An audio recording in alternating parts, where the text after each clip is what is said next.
बिस्मिल्लाहिर्रहमानिर्रहीम। अस्सलाम वालेकुम स्टूडेंट्स, उम्मीद है आप खैरियत से होंगे। आज की वीडियो में हम class 9th maths Punjab text book board chapter number 9 exercise 9.3 को स्टार्ट करने जा रहे हैं और इंशाल्लाह इसी वीडियो में हम इसको कंप्लीट भी करेंगे। स्टूडेंट्स, प्रीवियस लेक्चर्स में 9.2 9.1 में हमने एरियाज ऑफ सिमिलर शेप्स सीखा था, यानी कि हमने कैसे उन फॉर्मूलाज को पुट करके एरियाज को निकाला था, कैसे दो सिमिलर शेप्स जो हैं उनके एरिया को सिमिलर बनाया था, सेम बनाया था। इसी तरह आज हम पढ़ने वाले हैं वॉल्यूम के बारे में। वॉल्यूम ऑफ सिमिलर शेप्स, यानी कि वॉल्यूम के अंदर हम लेंथ, रेडियस, हाइट और एल्टीट्यूड, इन चीज़ों को हम किस में पढ़ते थे? इन चीज़ों को हम वॉल्यूम में पढ़ते थे। ये आपने पहले भी 7-8 क्लास में पढ़ा होगा। और अब जो है, अब हम ये लेंथ, रेडियस, हाइट, एल्टीट्यूड, इन सारी चीज़ों को वॉल्यूम के साथ कंसिडर करेंगे, यानी कि हम फॉर्मूला सेम वैसा ही यूज़ करेंगे, लेकिन जैसे वहाँ पे हमारे पास एरिया होता था A1 A2, यहाँ पे हमारे पास वॉल्यूम होगा V1 और V2। इसी तरह हमारे पास वहाँ पे लेंथ्स होती थी, यहाँ पे हमारे पास रेडियस हो सकता है, हाइट हो सकती है, इसी के अलावा लेंथ भी हो सकती है और एल्टीट्यूड भी हो सकता है। तो इन चीज़ों को हमने याद रखना है। और इसके अलावा हमारे पास जो इनकी शेप्स होंगी वो कौन कौन सी होंगी? क्यूब की होगी शेप, सिलेंडर हो सकता है और स्फीयर हो सकता है और कोन हो सकती है। तो ये जो हमारे पास कुछ शेप्स हैं, ये मैंने आपको पहले से बता दी हैं।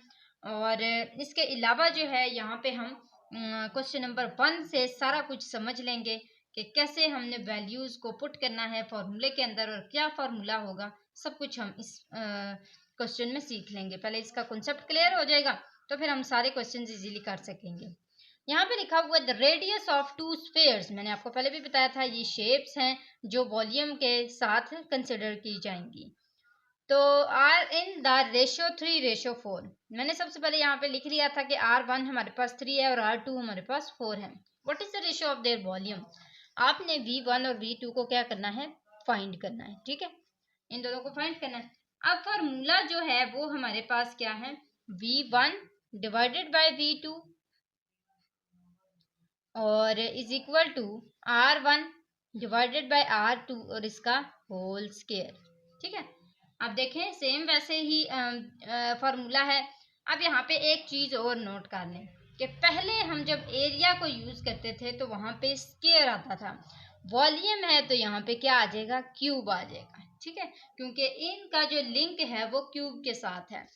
अब आगे करते हैं, V1 divided by V2 as it is आ जाएगा और 3 हमारे पास R1 है और जो R2 है वो हमारे पास 4 है और इसका हमने लेना है क्यूब। ठीक है, अब इसको कर लेते हैं। 3 को 3 टाइम मल्टीप्लाई करेंगे 27 आ जाएगा और इसी तरह 4 को 3 टाइम मल्टीप्लाई करेंगे तो 64 आ जाएगा।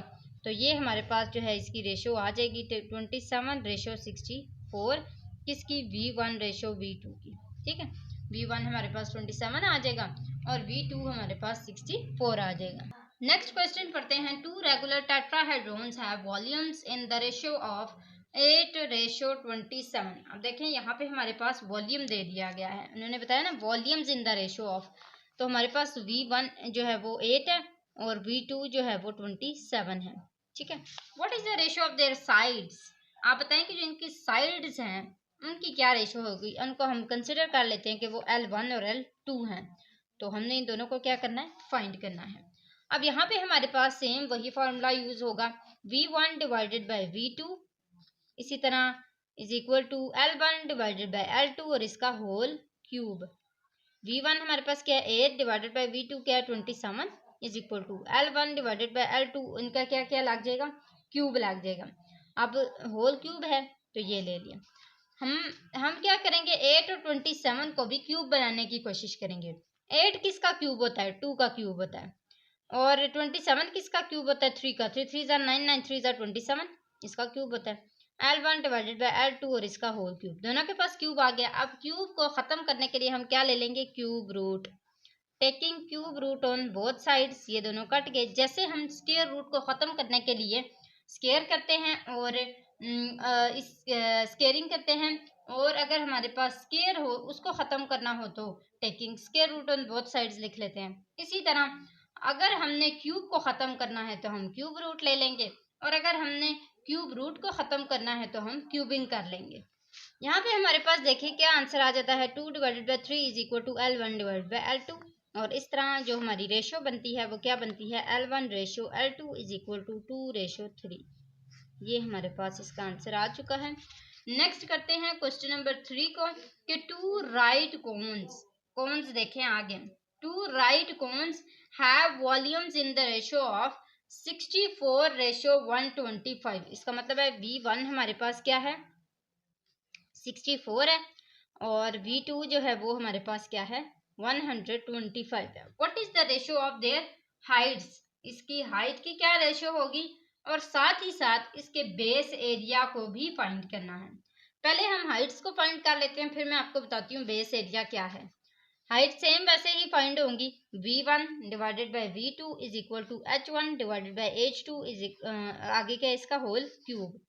अब मजीद V1 V2 क्या है, 64 और 125 is equal to H1 divided by H2 इसका होल क्यूब। अब देखें ये 64 किसका क्यूब होता है, 4 का, हमने यहाँ पे लिख लेते हैं 4 डिवाइडेड बाई 125 किसका होल क्यूब होता है, 5 का, हम यहाँ पे लिख लेते हैं 5 whole cube is equal to H1 divided by H2 इसका भी होल क्यूब आ जाएगा। क्यूब रूट ले लेते हैं ताकि ये कट जाए। क्या क्या बच गया हमारे पास, 4 divided by 5 is equal to H1 divided by H2। इससे मुराद ये है कि हमारे पास जो H1 और H1 हमारे पास 4 आया है और H2 हमारे पास 5 आया है। अब हमने क्या करना है, हमने लेना है बेस एरिया। ठीक है, बेस एरिया जो होता है वो कैसे निकाला जाता है, लेंथ के स्क्वायर से। किसके, लेंथ के स्क्वायर से। लेंथ हमारे पास क्या है, H1 और H2 ही है। अब H1 और H2 जो है वो हमारे पास क्या है, यहाँ पे मैं लिख लेती हूँ H1 और H2, और इसका हमने होल स्क्वायर लेना है, और वो हमारे पास है 4 डिवाइडेड बाई 5, तो 4 का भी स्क्वायर ले लेते हैं, 5 का भी स्क्वायर लेते हैं, 4 टाइम्स 16, 5 टाइम 25, तो ये हमारे पास इसका आंसर आ चुका है बेस एरिया का, ये वाला, और ये हमारे पास इसकी हाइट्स आई हैं। ठीक है, तो यहाँ तक हमारे पास क्वेश्चन नंबर 3 भी कंप्लीट होता है। क्वेश्चन नंबर 4 की तरफ आ जाते हैं। Find the missing value in the following solids. यहाँ पे आपको कुछ सॉलिड्स दिए गए हैं और इनसे आपने मिसिंग वैल्यू को फाइंड करना है। जैसे कि यहाँ पे सबसे पहले आपने V1 को फाइंड करना है, और V2 आपके पास दिया गया है, और साथ ही साथ L1 और L2 भी दिए गए हैं 12 और 16। तो डाटा अगर लिखना चाहते हैं तो लिख लें, नहीं लिखना चाहते तो सिंपल स्टार्ट कर लें। V1 हमारे पास फाइंड करना होगा, V2 1536 है, और इसके अलावा L1 12 है, और L2 जो है वो 16 है, और जो हमारे पास फॉर्मूला है वो क्या है, V1 divide by V2 is equal to L1 divide by L2 का होल क्यूब। V1 क्या है फाइंड करना है, V2 क्या है 1536 इज इक्वल टू L1 इसका क्यूब 12 होगा, चलें 12 पहले ऐसे लिख लेते हैं, 12 डिवाइड बाई 13 होल क्यूब, फिर हम क्यूब ले लेते हैं। V1 divide by 1536 is equal to 12 का क्यूब क्या होता है, देखें 12 का क्यूब हमारे पास क्या है, मैं इसको देख लेती हूँ एक दफ़ा, इसको ना एक दफ़ा कटिंग कर लेते हैं और देख लेते हैं कि ये कटिंग होती है। 2 6 ज़ार 12 और 2 8 ज़ार 16, इसी तरह 2 4 ज़ार 8 और 2 3 ज़ार 6 और 2 4 ज़ार 8। ठीक है, 3 और 4 आ गया ना, पहले हम इनको लिख लेते हैं फिर आगे कर लेते हैं, इस तरह ज़्यादा इजी हो जाएगा। ठीक है, तो ये आ जाएगा 3 3 time 9 divided by 4 4 3 3 time 9 9 3 time 27 4 4 time 16 और 16 4 टाइम 64। ठीक है, ये हमारे पास आ जाएगा V1 डिवाइडेड बाई 1536। अब हमने क्रॉस मल्टीप्लिकेशन कर लेनी है, तो 64 V1 आ जाएगा is equal to 97 multiply by 1536 आ जाएगा। अब हम 64 को इधर लाके ये डिवाइड कर लेते हैं और देखते हैं, सारे को लिख लेते हैं, देखते हैं क्या आंसर आता है। तो हमारे पास आंसर आता है 648। आगे सेंटीमीटर का क्यूब लिखेंगे क्योंकि हमारे पास जो V2 है वो भी सेंटीमीटर क्यूब में ही है। तो यहाँ तक हमारे पास फर्स्ट पार्ट इसका सॉल्व हो चुका है। सेकंड पार्ट की तरफ आ जाते हैं। इसमें हमारे पास सिलेंडर्स दिए गए हैं V1 और V2 यहाँ पे आप दोबारा लिखते नहीं हैं, इसको डायरेक्ट ही सॉल्व करना स्टार्ट कर देते हैं। V1 divided by V2 is equal to H दिए गया तो H1 डिवाइडेड बाई H2 का होल क्यूब। पुटिंग करते हैं। V1 हमारे पास क्या है, कुछ भी नहीं, फाइंड करना है। V2 क्या है 171.5 इज इक्वल टू H1 क्या है 25 और H2 क्या है 8.75। अब हमने क्रॉस मल्टीप्लिकेशन कर लेनी है तो 8.75 V1 आ जाएगा is equal to 1.5 multiply by 25 आ जाएगा। तो हम इसको मल्टीप्लाई करेंगे और देखेंगे, सॉरी यहाँ पे हमने क्यूब भी इसका लेना था 25 और 8.75 का, तो इसके लिए हम 25 का यहाँ पे क्यूब ले लेंगे, 8.75 का भी यहाँ पे क्यूब ले लेंगे। देखते हैं इसका क्या आंसर आता है। 8.75 का हमारे पास जो क्यूब आता है वो आता है 669.9, ठीक है, 669.9। अब V1 एज इट इज़ आ जाएगा इज इक्वल टू 171.5 भी एज इट इज़ आ जाएगा, मल्टीप्लाई बाय 25 का हम क्यूब ले लेते हैं।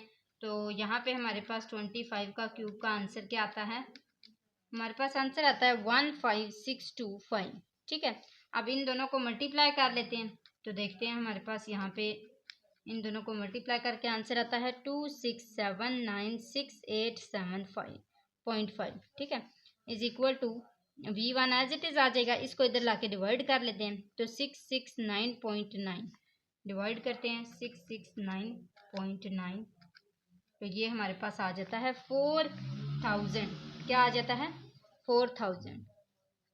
तो V1 इज इक्वल टू 4.00 आ रहा है, तो इसका मतलब है कि हमारे पास आंसर क्या आएगा 4, ठीक है। इस तरह आप इसको लिख सकते हैं। तो यहाँ पे हमारे पास ये सेकंड पार्ट भी सॉल्व हो चुका है। थर्ड पार्ट को करने की कोशिश करते हैं जी। तो यहाँ पे हमारे पास है A1 392, V1 हमने फाइंड करना है, A2 हमारे पास 162 है और V2 हमारे पास 729 है। तो सेम वही formula A1 divided by A2, area आ रहा है तो एरिया के लिए हमारे पास यहाँ पे क्या आ जाएगा L1 डिवाइडेड बाई L2। अब यहाँ पे देखें कि यहाँ हमारे पास ये जो ये है, ये हमारे पास L1 और L2 है, ठीक है। अब L1 और L2 हुआ है, इसका हम क्या ले लेंगे स्केयर, क्योंकि हमारे पास यहाँ पे क्या है एरियाज हैं। तो ये आ जाएगा 392 डिवाइडेड बाई ये क्या है 162 is equal to L1 divided by L2। L1 जो है वो हमने फाइंड करना है, डिवाइडेड बाई L2 हमारे पास क्या है, L2 है 729। अब यहाँ पे हमारे पास सॉरी ये V1 और V2 ही हैं, यहाँ पे आप इसको करेक्ट कर लें, ये V1 और V2 ही हैं। तो पहले हम इसको फाइंड कर लेते हैं, ये हमारे पास L2 ही है, ठीक है, क्योंकि इसको हमने फाइंड करना है। अच्छा यहाँ पे हम ऐसा क्यों कर रहे हैं, इसलिए कर रहे हैं क्योंकि हमारे पास A1 और V1 ये वाली दोनों जो रकमें हैं ये हमारे पास एक फार्मूले में नहीं आ सकती। तो सबसे पहले हम A1 A2 को फाइंड कर लेंगे, फिर जब हम A1 A2 से L को फाइंड कर लेंगे, जब हम उसको फाइंड कर लेंगे तो उसको हम पुट करेंगे V1 और V2 के अंदर और इससे हमें V1 भी मिल जाएगा। अब इसको कर लेते हैं, L1 L2 का होल स्क्वायर आ जाएगा यहाँ पे। अब 392 और 162 इनकी कटिंग कर लेते हैं तो ये हमारे पास आ जाएगा 196 टाइम 2 और 2 181 टाइम, ठीक है। तो ये हमारे पास आ गया। अब हमने इनकी कटिंग कर ली है, अब हम इन दोनों का स्क्वायर देखेंगे किस में आता है। 14 टाइम आता है और 9 टाइम आता है, इन दोनों का स्क्वायर ले लेते हैं तो ये आ जाएगा हमारे पास taking square root on both sides, ये दोनों कट गए। अब यहाँ पे देखें जब ये दोनों कट गए तो L1 हमारे पास क्या आ जाएगा 14 और L2 हमारे पास क्या आ जाएगा 9। अब इन्हीं दोनों को हमने वॉल्यूम वाले फार्मूले में पुट करना है, V1 divided by V2 is equal to L1 divided by L2 का होल क्यूब, ठीक है। L1 हमारे पास 14 आया था डिवाइड बाय L2 हमारे पास 9 आया था, V1 को हमने फाइंड करना था, V2 हमारे पास 729 था। इसका हमने होल क्यूब कर लेना है। अब 14 का क्यूब करेंगे तो हमारे पास आंसर आएगा 2744 डिवाइडेड बाय 9 का क्यूब करेंगे तो 729 आ जाएगा is equal to V1 divide by 729। ये दोनों कट जाएंगे तो V1 का आंसर आएगा 2744। यहाँ तक हमारे पास इसका आंसर आ चुका है, आप देख सकते हैं। नेक्स्ट अब हम करते हैं पार्ट नंबर 4 को। ये बहुत ही छोटा सा है, इसको जल्दी जल्दी कर लेते हैं। V1 डिवाइडेड बाई V2, ये बिल्कुल क्वेश्चन नंबर 1 की तरह, इज इक्वल टू R1 है तो ये R1 आ जाएगा, R1 डिवाइडेड बाई R2 का होल क्यूब। V1 हमारे पास 64 है, V2 216 है और R1 हमारे पास फाइंड करना है, तो R2 जो है वो हमारे पास 12 है। ठीक है, इसका हमने क्या ले लेना है, होल क्यूब। मजीद करते हैं, अब यहाँ पे हमारे पास जो R1 है इसके क्यूब को सेपरेट कर लेते हैं और 12 का क्यूब ले लेते हैं। तो इसका जो 12 का क्यूब है वो हमारे पास क्या आता है, यहाँ पे 1728। ठीक है, ये हमारे पास आता है। अब हम क्या करेंगे, क्रॉस मल्टीप्लिकेशन कर लेंगे, तो ये 64 डिवाइड, ये जो 1728 है ये इधर मल्टीप्लाई हो रहा है, डिवाइड हो रहा है, इधर आके क्या हो जाएगा, मल्टीप्लाई, 1728 इधर आ जाएगा, ये 216 एज इट इज डिवाइड होगा R1 का क्यूब। अब हम क्या करेंगे, यहाँ पे इसका क्यूब ले लेंगे, ऐसे करके इसका भी क्यूब ले लेंगे ना। कैसे लेंगे, ताकि हम क्या कर सकें, हम इस क्यूब को काट सकें। हमने क्यूब रूट लेना है, और जब हम क्यूब रूट ले लेंगे तो हम यहाँ पे देखेंगे हमारे पास 4 बच जाएगा। क्यूब रूट लेंगे तो 4 आ जाएगा ना, तो यहाँ पे हमारे पास 4 आ जाएगा, और यहाँ पे हमारे पास 12 आ जाएगा, हमने 12 का लिया था। यहाँ पे हमारे पास देखें क्या आता है, 6 आ जाएगा। और इस तरह इसका जो क्यूब है ये ख़त्म हो जाएगा, क्यूब रूट लिया ना, ये ख़त्म हो गया, ये हमने सारा क्यूब रूट लिया है तो हमारे पास ये बच गया। ठीक है, अब इसमें से मज़ीद कटिंग करते हैं, तो ये आ जाएगा 2 ज़ार 4, 2 3 ज़ार 6, इसी तरह 3 1 ज़ार 3, 3 4 ज़ार 12, तो 4 2 टाइम क्या आ जाएगा हमारे पास 8। तो R1 का आंसर क्या आया है, 8 सेंटीमीटर। यहाँ तक हमारे ये 4 पार्ट्स कंप्लीट हो चुके हैं। 5th पार्ट को करते हैं, 5th क्वेश्चन को करते हैं, question number 5। The ratio of the corresponding lengths of two similar canonical cans is 3:2। द लार्ज canonical can have surface area of 96 metre का square. Find the surface area of the smaller canonical can। आपने क्या करना है, जो larger surface area उसका जो एरिया है वो 96 है, और जो स्मॉलर वाला है उसके सरफेस एरिया को आपने फाइंड करना है। आइए जी फाइंड करते हैं। तो यहाँ पे सबसे पहले हमारे पास जो L1 है और L2 है वो क्या है, उसकी रेशो है 3:2। पहला जो एरिया है सरफेस एरिया वो हमारे पास क्या है, 96 है। दूसरा सरफेस एरिया हमने फाइंड करना है। अब हम सेम एरिया वाला फार्मूला यूज करेंगे। तो यहाँ पे एरिया वाला फार्मूला कौन सा था, A1 divided by A2 is equal to L1 divided by L2 का होल स्क्वायर। ठीक है, अब देखें यहाँ पे A1 हमारे पास क्या है, 96 डिवाइड बाई A2 को हमने फाइंड करना है। L1 हमारे पास 3 है और L2 हमारे पास 2 है, जिसका हमने स्क्वायर लेना है। 3 3 टाइम 9 और 2 2 टाइम 4। अब क्रॉस मल्टीप्लिकेशन कर लेते हैं, तो A2 जो है वो 9 के साथ मल्टीप्लाई हो जाएगा और 96 मल्टीप्लाई हो जाएगा 4 के साथ, ये इधर आके डिवाइड हो जाएगा। तो A2 इज इक्वल टू हमारे पास क्या आ जाएगा, 96 मल्टीप्लाई बाई 4 डिवाइडेड बाई 9। तो आप देखेंगे फाइनल इसका आंसर क्या आता है, 42.6। ये हमारे पास पहला आंसर आता है सरफेस एरिया का। अब अगला जो इसका पार्ट है वो पढ़ लेते हैं। The smaller canonical can have volume of 240 metre का square. Find the volume of larger canonical can. हमने क्या करना है, सिंपल वॉल्यूम को फाइंड करना है। फॉर्मूला लिखते हैं, V1 divided by V2 is equal to L1 divided by L2 और इसका होल क्यूब। यहाँ पे हमारे पास V1 डिवाइडेड बाई V2 क्या है, हमारे पास 240 है, वो हम लिख लेंगे इज इक्वल टू, क्योंकि जो स्मॉलर है उसका हमारे पास canonical कैन का दिया हुआ है वॉल्यूम, तो वो मैंने यहाँ पे लिख लिया है। L1 हमारे पास सेम वही है, 3 डिवाइडेड बाई L2 हमारे पास 2 है। 3 3 टाइम 9 9 3 टाइम 27 2 2 टाइम 4 4 2 टाइम 8, ये हमारे पास आ गया। अब इसको साथ हमने क्या करना है, क्रॉस मल्टीप्लिकेशन कर देनी है। V1 इज इक्वल टू 27 और मल्टीप्लाई बाय 240 डिवाइडेड बाय 8। मैं इसको ऐसा क्यों कर रही हूँ, क्योंकि यहाँ पे जो V1 8 के साथ मल्टीप्लाई हो रहा था, हमने क्रॉस मल्टीप्लिकेशन की ना, पहले 240 को मल्टीप्लाई किया 27 के साथ, V1 मल्टीप्लाई हो रहा था 8 के साथ, इधर आके क्या हो जाएगा, डिवाइड। तो V1 का हमारे पास फाइनल आंसर क्या आएगा, 810 मीटर का क्यूब लिखेंगे, क्योंकि वहाँ पे हमारे पास मीटर का स्क्वायर में दिया, मीटर का क्यूब में ही दिया गया है स्मॉलर canonical कैन। तो यहाँ तक हमारे पास क्वेश्चन नंबर 5 भी कंप्लीट होता है। क्वेश्चन नंबर 6 की तरफ आ जाते हैं। The ratio of the heights of two similar cylindrical water tanks is 5:3। अब सबसे पहले तो हम इसकी हाइट को लिख लेते हैं। कि हाइट हमारे पास क्या है h1 और h2 is equal to 5:3। If the surface पहला जो है, if the surface area of the larger tank is 250 square metre, find the surface area of the smaller tank. Simple वैसे ही करना है क्वेश्चन नंबर 5 की तरह। सबसे पहले एरिया वाला फार्मूला यूज करना है, तो A1 divided by A2 is equal to H1 divided by H2 is equal, इसका क्या ले लेना है, होल स्क्वायर। A1 है, देखें हमारे पास यहाँ पे क्या है, हम if the surface of the larger tank का हमारे पास 250 है, हम इसको क्या कर लेते हैं, ऊपर लिख लेते हैं। A2 हमने फाइंड करना है, इसको एज इट इज लिख देते हैं।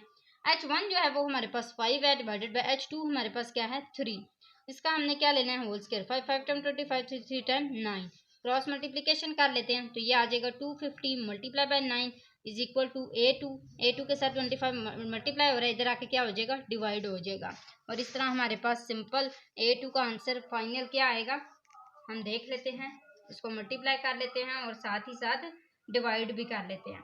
तो ये हमारे पास आंसर आता है इसका 90 मीटर स्क्वायर। ठीक है, ये हमारा इसका फाइनल आंसर है पहले वाले पार्ट का। दूसरा है, if the volume of the smaller tank is 270 cubic metre. Volume हमारे पास एक दिया गया है, स्मॉलर का है, इसका मतलब है V2 हमारे पास 270 मीटर का क्यूब है। Find the volume of the larger tank, हमने पहले वाले का फाइंड करना है। इसी तरह H1 और H2 हमने वही देखने हैं जो हमारे पास पहले थे, तो H1 और H2 इज इक्वल टू 5:3। अब इसको पुट कर लेते हैं किसमें, फार्मूले के अंदर। यहाँ पे मैंने फार्मूला लिख लिया है, अब इसके अंदर पुटिंग करते हैं। 270 पहले आ जाएगा, V2 हमने फाइंड करना है, H1 हमारे पास 5 है, डिवाइड बाई 3, इसका हमने क्यूब लेना है। 5 5 टाइम 25, 25 5 टाइम 125, 3 टाइम 9 9 3 टाइम 27, तो ये हमारे पास इसके क्यूब आ चुके हैं। अब यहाँ पे देखें, V2 जो है वो 125 के साथ मल्टीप्लाई होगा, और इसी तरह 270 जो है वो मल्टीप्लाई होगा 27 के साथ, ये इधर मल्टीप्लाई हो रहा है, इधर आके क्या हो जाएगा, डिवाइड हो जाएगा। तो ये हमारे पास आ जाएगा फाइनल जो V2 का आंसर है, इसको देख लेते हैं, कैलकुलेट कर लेते हैं। तो यहाँ पे हमारे पास आंसर आया है 21250, और मीटर का क्यूब आएगा, क्योंकि हमारे पास जो क्वेश्चन दिया गया है वॉल्यूम में वो भी मीटर का क्यूब ही है। यहाँ तक हमारी एक्सरसाइज कंप्लीट हो चुकी है। उम्मीद है स्टूडेंट्स आपको अच्छे से समझ आ गया होगा। अगर कोई भी कंफ्यूजन होती है आप कमेंट बॉक्स में पूछ लिया करें। आज के लिए इतना ही है। जाते जाते अपने चैनल को ज़रूर सब्सक्राइब करना है और अपने फ्रेंड्स के साथ भी उसको शेयर करना है। अगली वीडियो तक के लिए अल्लाह हाफिज़।